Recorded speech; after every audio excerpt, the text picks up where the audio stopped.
नमस्कार दोस्तों, Vijendra Soni Ganganagar YouTube channel पर आपका फिर स्वागत है। दोस्तों, आज का अपना टॉपिक है भारत की स्थिति, अवस्थिति और दिक् स्थानिक संबंध, मतलब पड़ोसी देशों से संबंध कैसे हैं उसकी हम चर्चा करेंगे।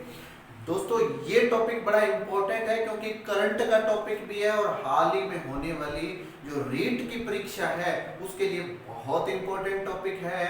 तो हम इसके एक एक पहलू पर चर्चा करेंगे कि जो अभी काल गया है 2019 का और जो 2020 का प्रारंभिक जो समय था उसमें इस भौगोलिक स्थिति में क्या परिवर्तन हुआ है उसकी भी हम चर्चा करेंगे। तो स्टार्ट करते हैं। भारत की स्थिति और अवस्थिति, ये समझने से पहले आपको ये जानना होगा कि स्थिति होती क्या है और अवस्थिति होती क्या है। स्थिति का संबंध हम दूसरे देश या कोई भी स्थल के संदर्भ में बताते हैं कि इस स्थल के पूर्व, पश्चिम, उत्तर, दक्षिण किस दिशा में स्थित है, वो क्या बताएंगे, वो हम उसकी स्थिति बताएंगे। और यदि हम गणितीय आधार पर बात करें कि ये अक्षांश है, ये देशांतर है, तो उस संदर्भ पर जब भी बात करेंगे तो हम अवस्थिति की बात करते हैं।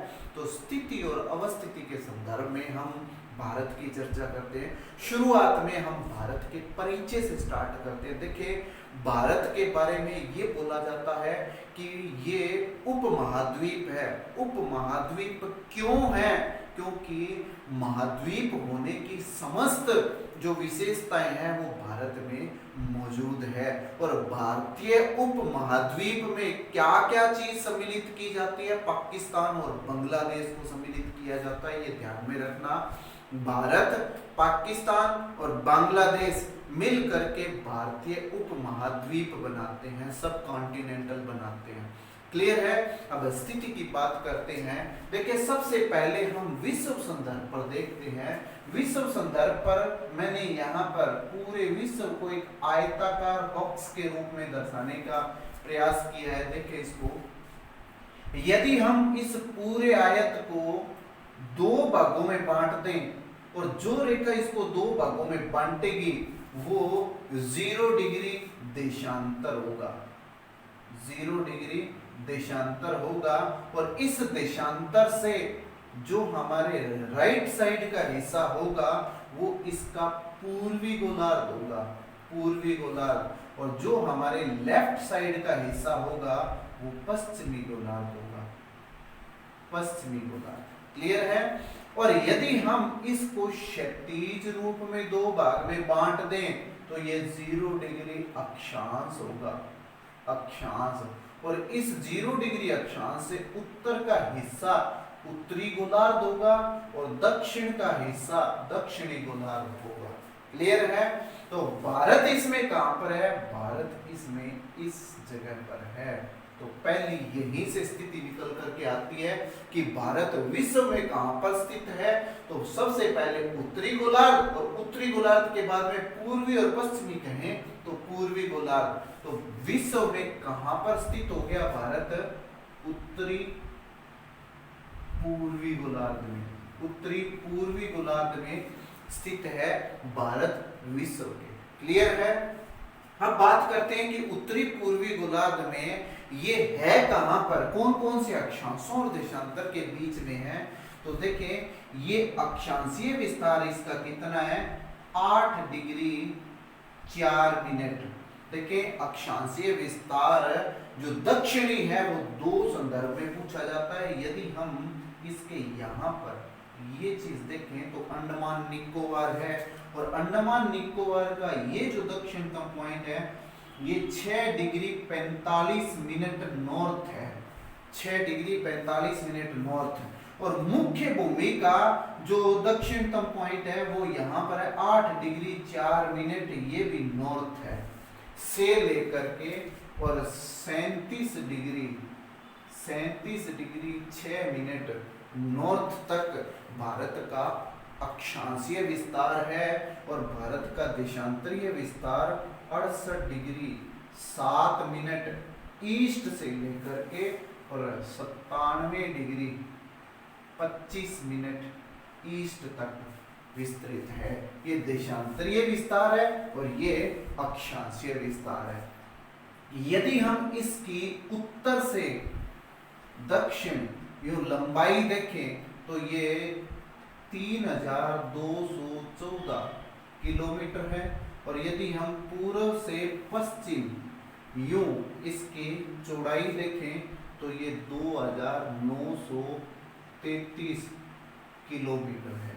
2933 किलोमीटर है। ये इसका अक्षांशीय और देशांतरीय विस्तार है।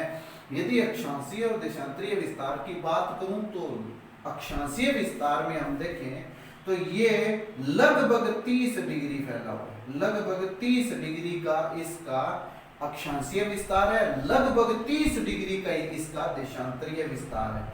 तो यदि हम इसकी अक्षांशीय आधार पर चर्चा करें कि एक उत्तरी गोलार्ध में ध्रुवीय कोण के अनुसार इसकी स्थिति कितनी है, तो वो 1/3 भाग है। 1/3 भाग है। कैसे कि 0 डिग्री से ध्रुवीय विस्तार कितना 90 डिग्री, और भारत कितना फैला हुआ है 30 डिग्री का, तो इसका 1/3 भाग हो गया अक्षांशीय विस्तार की दृष्टि से एक गोलार्ध का। और कौन सा गोलार्ध? उत्तरी गोलार्ध का। यदि समस्त पृथ्वी के अक्षांशीय विस्तार के अनुसार यदि भारत का विस्तार देखें तो वो कितना होगा? 1/6 होगा। 1/6 होगा। ऐसे ही हम देशांतरीय विस्तार के अनुसार देखें तो देशांतरीय विस्तार केवल पूर्वी गोलार्ध के अनुसार देखें, केवल पूर्वी गोलार्ध के अनुसार देखें तो पूर्वी गोलार्ध कितना फैला हुआ है? 180 डिग्री। भारत कितना है? 30 डिग्री। तो ये कितना हो गया इसका? 1/6 भाग। 1/6 भाग। और यदि हम पूरे पृथ्वी के देशांतर के आधार पर देखें, पूरे पृथ्वी के देशांतर के आधार पर देखें तो पूरे पृथ्वी के देशांतर कितने? 360। और भारत कितना फैला हुआ है? 30 डिग्री। तो कितना आ गया? 1/12। 1/12 इसका भाग है। किसमें? देशांतरीय विस्तार में। ये ध्यान रखना। अब 1/12 से अभिप्राय हमें क्या मिलेगा कि ये पूरे पृथ्वी के 1/12 भाग में देशांतरीय विस्तार वाला है। वास्तव में देशांतरीय विस्तार कितना है? लगभग 30 डिग्री।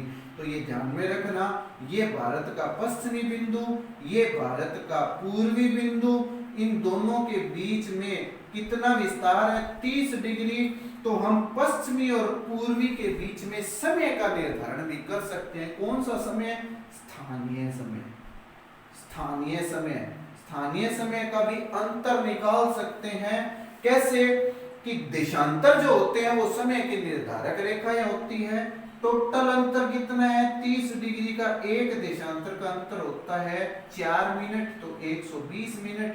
120 को मैंने 60 से भाग दिया तो 2 घंटे का अंतर आ गया। अब ये ध्यान में रखना कि भारत के सुदूर पूर्व और सुदूर पश्चिम जो स्थान है उनके बीच का समय का स्थानीय समय का अंतर कितना है? 2 घंटे का है। मानक समय भारत का एक ही है जो कितना है? 82 डिग्री। 82 डिग्री पूर्वी गोलार्ध, ईस्ट। ये पूर्वी गोलार्ध में इसकी बात करते हैं। तो ये ध्यान में रखना, सुदूर पूर्व और सुदूर पश्चिम में कितना समय का अंतर आया है? 2 घंटे का अंतर आया है। क्लियर है? अब हम बात करते हैं कि भारत की पड़ोसी देशों के संदर्भ में स्थिति क्या है। पड़ोसी देशों के संदर्भ में स्थिति क्या है? देखिए, यहां से यदि हम स्टार्ट करेंगे तो यहाँ पर पड़ोसी देशों में भारत के पाकिस्तान स्थित है। पाकिस्तान, यहाँ पर अफगानिस्तान, यहाँ पर चीन है, यहाँ पर नेपाल है, इस जगह पर भूटान है, यहाँ पर म्यांमार है, इस जगह पर बांग्लादेश है, बांग्लादेश। यहां पर इस जगह श्रीलंका है, श्रीलंका, और यहां पर मालदीव है, मालदीव। तो ये भारत के पड़ोसी देश है। 1 पाकिस्तान, 2 अफगानिस्तान, 3 चीन, 4 नेपाल, 5 भूटान, 6 म्यांमार, 7 बांग्लादेश, 8 श्रीलंका और 9 मालदीव। तो 9 ये पड़ोसी देश हैं भारत के। अब हम बात करें कि इन पड़ोसी देशों के संदर्भ में भारत की स्थिति क्या है, तो भारत की स्थिति देखें, सबसे ज्यादा यदि भारत की सीमा लगती है तो वो बांग्लादेश की लगती है। बांग्लादेश की कितनी? 4096 किलोमीटर। ये सवाल बहुत बार रिपीट होता है कि बांग्लादेश की सबसे ज्यादा सीमा लगती है कितनी? 4096 किलोमीटर है। दूसरे स्थान पर चीन आता है। चीन कितना? 3917 किलोमीटर, 3917 किलोमीटर। चौथे पर पाक आता है। पाक कितना? 3310 किलोमीटर। पाक कितना? 3310 किलोमीटर। फिर नेपाल, नेपाल कितना? 1752। ये क्रम याद रखना आपने। नेपाल कितना? 1752 किलोमीटर। उसके बाद में म्यांमार 1458, ये 1458 किलोमीटर। अब 2 रहे हैं भूटान और अफगानिस्तान। भूटान का 587 और अफगानिस्तान का 80, 587 किलोमीटर और अफगानिस्तान का 80 किलोमीटर।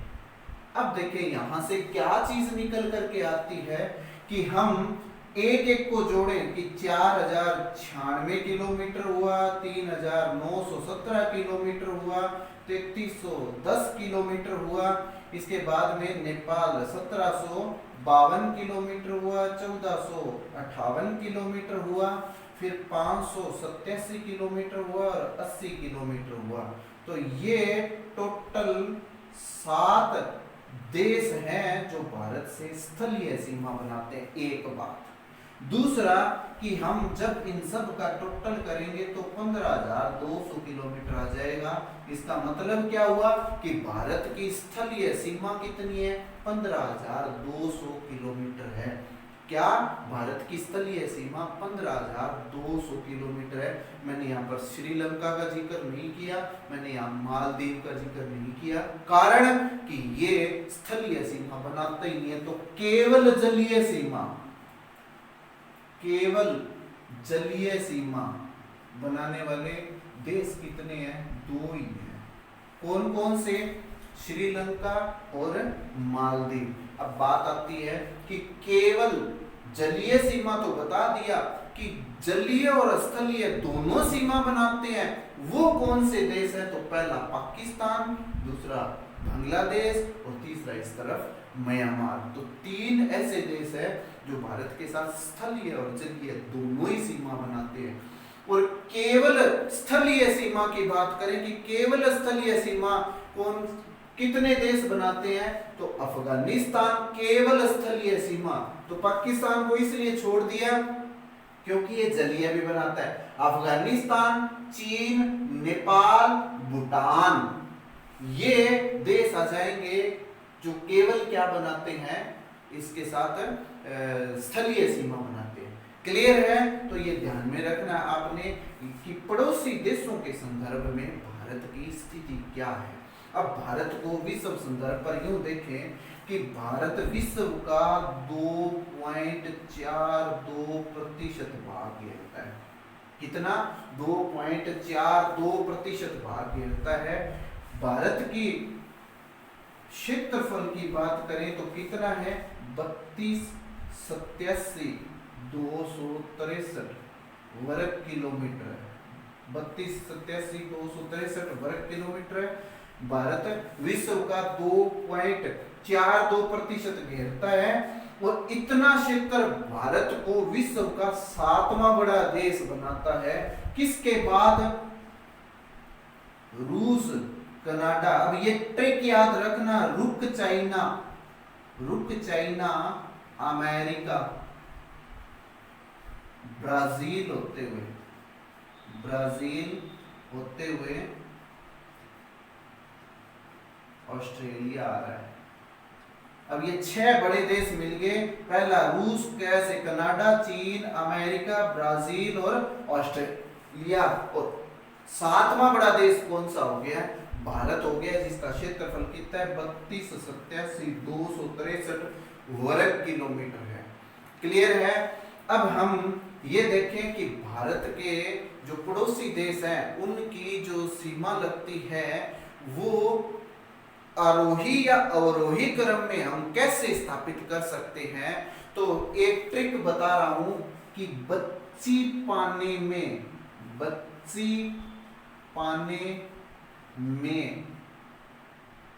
भूटान, अफगान आगे है। इसका मीनिंग मत निकालना, सिर्फ याद रखो, ब से बांग्लादेश, ची से चीन, पा से पाकिस्तान, ने से नेपाल, में से म्यांमार, भूटान से भूटान और अफगान से अफगान। तो ये यदि पड़ोसी देशों के संदर्भ में आपने अवरोही क्रम में सबसे ज्यादा से सबसे कम की ओर चलना है तो आपने इस ट्रिक को ध्यान में रखना है कि बच्ची पानी में भूटान, अफगान आगे है। इस ट्रिक से आपको ये अवरोही क्रम याद हो जाएगा। क्लियर है? अब हम बात करते हैं कि इसकी समुद्री जो सीमा है वो कैसी है। समुद्री सीमा की बात करते हैं तो समुद्री सीमा की बात करें, देखिए यहां से ये जो हिस्सा है भारत का, ये 22 डिग्री अक्षांश है, 22 डिग्री नॉर्थ अक्षांश है। ठीक है? अब यहां देखिए इस तरफ 22 डिग्री के बाद में प्रायद्वीपीय भारत संकरा होना स्टार्ट हो जाता है। बहुत इंपॉर्टेंट सवाल है, आपने ध्यान में रखना है। 22 डिग्री के बाद में भारतीय जो प्रायद्वीप है वो संकरा होना स्टार्ट हो जाता है, और यहां से लेकर के इस जगह से लेकर के और यहां तक टोटल देखें तो 6100 किलोमीटर इसकी समुद्री सीमा है, मुख्य भूमि की। यदि इसके द्वीप अंडमान निकोबार और लक्षद्वीप की सीमा भी जोड़ दी जाए तो ये कितना हो जाएगा? 75 16.6 किलोमीटर। राउंड फिगर में इसको 17 किलोमीटर भी लिख दिया जाता है, ये भी ध्यान में रखना। क्लियर है? अब देखते हैं कि भारत में जो जलवायु का प्रतिरूप है उसको निर्धारित करने वाला जो कारक कर्क रेखा है, कर्क रेखा वो भारत के 8 राज्यों में से गुजरती है। 8 राज्यों में से गुजरती है। वो 8 राज्य कौन से हैं? तो मैंने इसके लिए एक ट्रिक बनाई है, उस ट्रिक को आप याद कर सकते हैं। क्या कि राजस्थान और मिजोरम के मध्य व पश्चिम से 36 झरने तीर की तरह गुजरते हैं। ये याद रखना आप, इससे एक भी राज्य इधर उधर नहीं होगा। राजस्थान 1, मिजोरम 2, मध्य प्रदेश, पश्चिम से पश्चिमी बंगाल, 36 से छत्तीसगढ़, झरने से झारखंड, तीर से त्रिपुरा और गुजरने से गुजरात। तो ये 8 राज्य हैं जिसमें से भारत में से कर्क रेखा गुजरती है। क्लियर है? तो इस आधार पर भारत को उत्तर का जो हिस्सा है वो उपोष्ण कटिबंध और दक्षिण का जो हिस्सा है वो उष्ण कटिबंध के आधार पर हम विभाजित कर सकते हैं। क्लियर है? अब हम बात करते हैं कि भारत में जो मानक देशांतर रेखा है वो 82.5 डिग्री है। 82.5। अब 82.5 डिग्री का मतलब समझना आप कि यदि हम विश्व में यहां देखें तो इस जगह से ये जो मानक देशांतर रेखा है ये 82.5 डिग्री है। 82.5 डिग्री है। भारत के ये दोनों देशांतरीय अंतराल को आधा कर घटा देते हैं।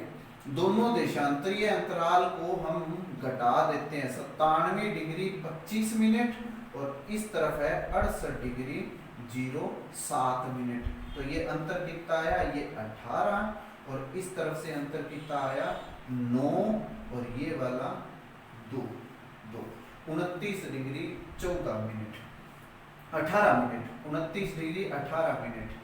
ये 28 कर दें और इस तरफ से 60 इधर जोड़ दें तो ये कितना हो जाएगा 78। तो 14 और 78 का आधा 36।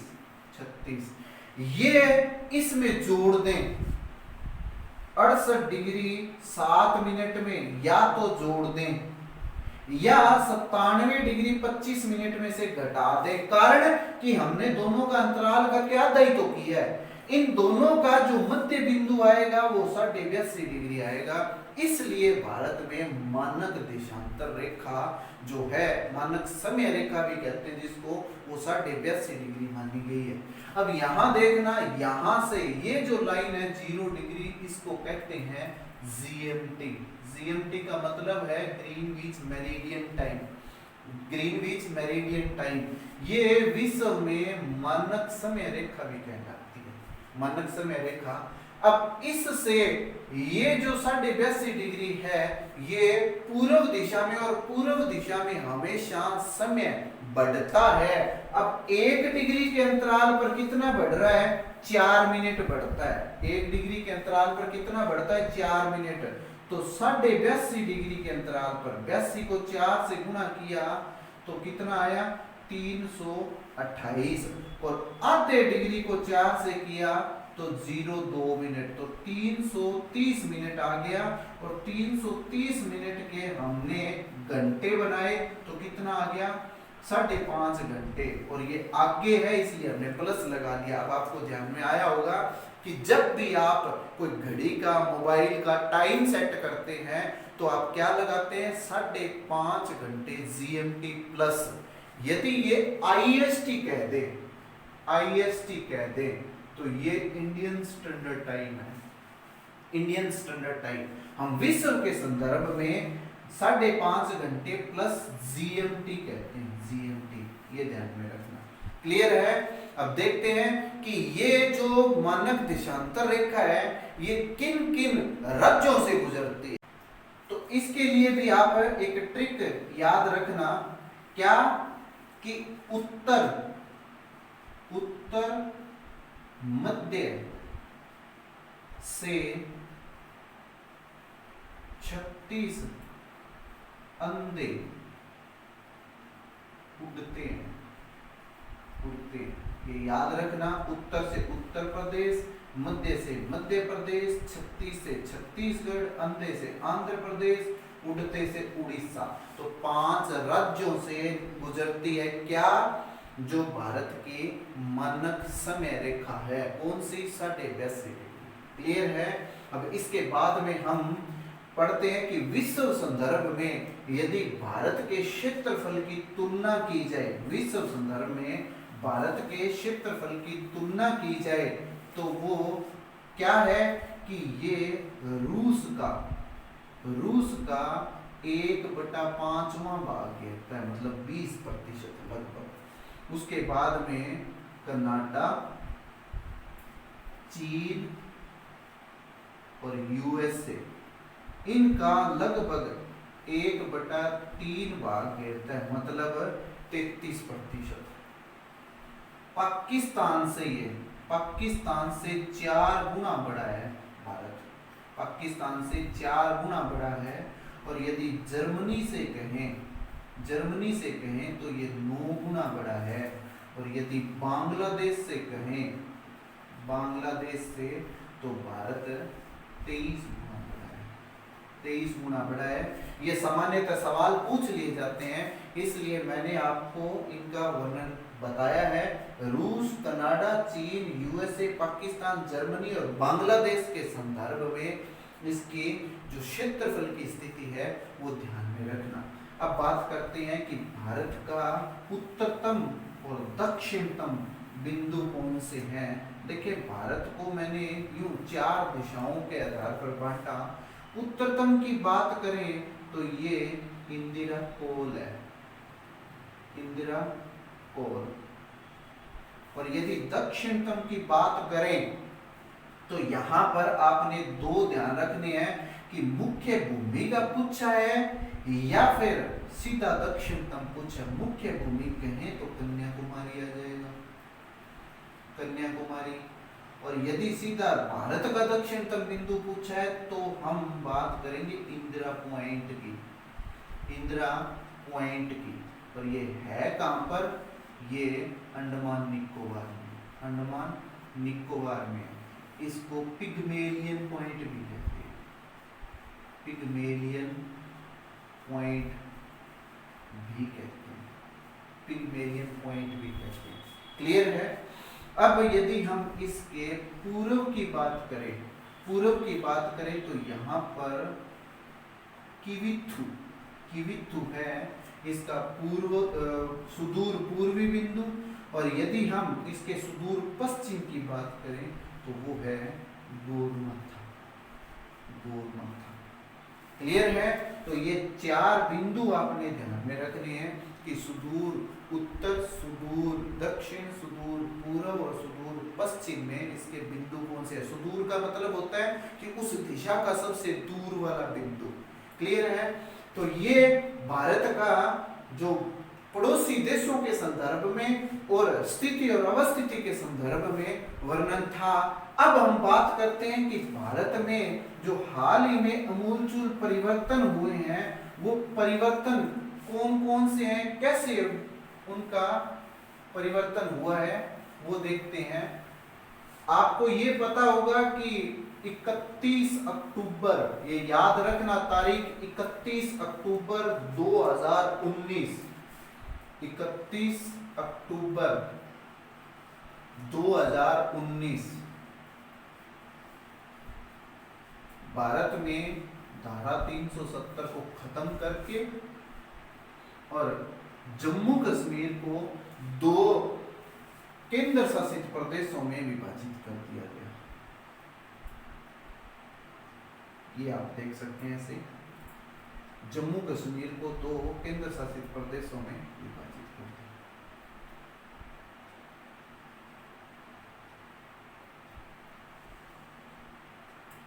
ये वाला हिस्सा ये हिमाचल प्रदेश, यहाँ पर पंजाब लगेगा। और ये जम्मू कश्मीर का हिस्सा, जम्मू कश्मीर में यहाँ पर ये वाला जो हिस्सा है इस प्रकार से ये J&K है, जम्मू कश्मीर। और शेष जो ये हिस्सा रह गया ये लद्दाख है, लद्दाख, ये लद्दाख है। कब अस्तित्व में आया? 31 अक्टूबर 2019 के बाद। इस परिवर्तन से हुआ क्या कि भारत में जो पहले 29 राज्य थे, 29 राज्य थे, वो राज्यों की संख्या घट करके अब कितनी हो गई है? 28 राज्य। तो याद रखना भारत में वर्तमान में 28 राज्य। ठीक है। दूसरा कि यदि हम इस जो जम्मू कश्मीर है इस क्षेत्र का वर्णन करें तो यहां ध्यान रखना इस जगह पर लद्दाख में कारगिल है और इस जगह पर लेह है। लेह और कारगिल, लद्दाख के 2 ही जिले बनाए गए हैं, लेह और कारगिल। लेह भारत का सबसे बड़ा जिला है, ध्यान में रखना। ये बहुत बार पूछा जाता है कि भारत का सबसे बड़ा जिला कौन सा है, तो आपने लेह नाम याद रखना है, लेह है। क्लियर है? और किसका हिस्सा है? लद्दाख का हिस्सा है, लद्दाख। लद्दाख किसकी तरफ वाला? चीन की तरफ वाला भारत, जो चीन की सीमा की तरफ है। और जम्मू कश्मीर किसकी तरफ सीमा बनाता है? पाकिस्तान की तरफ सीमा बनाता है। देखिए पाकिस्तान, पंजाब, राजस्थान और गुजरात, ये 4 राज्य हैं जो किससे सीमा बना रहे हैं? चीन से, पाकिस्तान से सीमा बना रहे हैं। और किस नाम से है इनकी अंतरराष्ट्रीय बाउंड्री? रेड क्लिफ के नाम से है, रेड क्लिफ। 1947 में अस्तित्व में आई थी। और चीन के साथ जो सीमा है उसका नाम क्या है? मैकमोहन। मैकमोहन। ये कब अस्तित्व में आई थी? 1914 में अस्तित्व में आई थी। क्लियर है? अब इसमें कौन कौन से क्षेत्र है इसका वर्णन यहां देखें। देखिए ये जो हिस्सा है ये लेह का है और ये कारगिल का है, ये जम्मू कश्मीर का। और जम्मू कश्मीर में कौन कौन से? देखिए पाकिस्तान की सीमा के बिल्कुल नजदीक यहां पर मुजफ्फराबाद है। मुजफ्फराबाद से थोड़ा सा नीचे बारामुल्ला, और बारामुल्ला से ये पूर्व की तरफ बांदीपुरा, ये याद रखना। और बारामुल्ला से दक्षिण की तरफ आए तो यहाँ पर श्रीनगर है।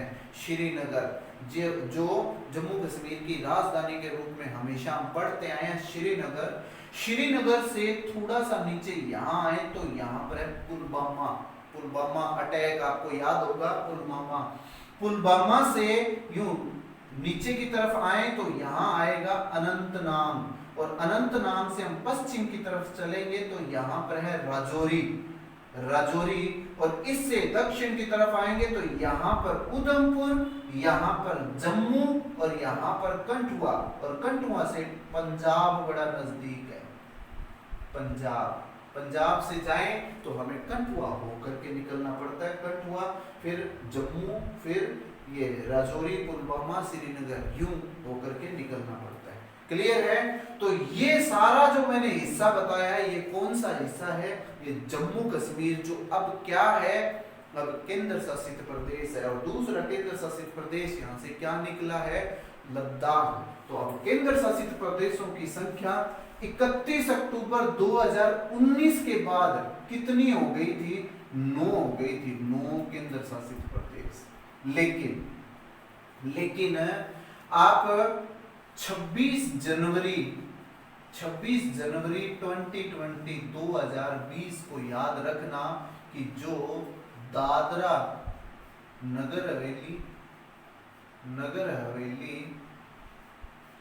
प्लस दमन दीव, इन दोनों को एक करके और दादरा नगर हवेली दमन दीव संघ ये नाम से एक केंद्र शासित प्रदेश कर दिया है। तो जो 9 केंद्र शासित प्रदेशों की संख्या हुई थी वो 26 जनवरी 2020 के बाद में केंद्र शासित प्रदेश कितने रह गए हैं? 8 केंद्र शासित प्रदेश रह गए, क्लियर है? अब इसके बाद देखते हैं कि भारत का जो दक्षिणी हिस्सा, जिसे में क्या है? हिंद महासागर है। हिंद महासागर का एक हिस्सा बंगाल की खाड़ी किस तरफ है? यहाँ पर बांग्लादेश के दक्षिण में, और यदि प्रायद्वीपीय भारत के कहें तो पूर्व दिशा में, और ये प्रायद्वीपीय भारत के पश्चिम दिशा में क्या है? अरब सागर नाम क्यों पड़ा है? अरेबियन प्रायद्वीप के कारण पड़ा है। बंगाल की खाड़ी क्यों नाम पड़ा है? बांग्लादेश और पश्चिमी बंगाल कभी एक हुआ करता था। 1971 में भारत की मदद से जो पूर्वी पाकिस्तान बांग्लादेश कहलाता था वो अब बांग्लादेश कहलाता है। पूर्वी पाकिस्तान जो पहले पूर्वी पाकिस्तान था वो अब बांग्लादेश कहलाता है। तो 1971 में ये भारत की मदद से आजाद हुआ था। किससे? पाकिस्तान से। तो इन्हीं के नाम पर ये क्या रख दिया? बंगाल की खाड़ी नाम रख दिया। क्लियर है? और यहाँ पर क्या चीज है? अंडमान निकोबार, और यहाँ पर क्या है? लक्षद्वीप। इनके हम एक के वर्णन जब हम भारत के भौतिक प्रदेश करेंगे तो एक का वर्णन हम डिटेल से करेंगे। अभी ये भारत का सामान्य परिचय था। क्लियर है? उम्मीद है मेरा ये वीडियो आपको बहुत पसंद आया होगा। यदि पसंद आया है तो आप इसे ज्यादा से ज्यादा लोगों तक शेयर करें।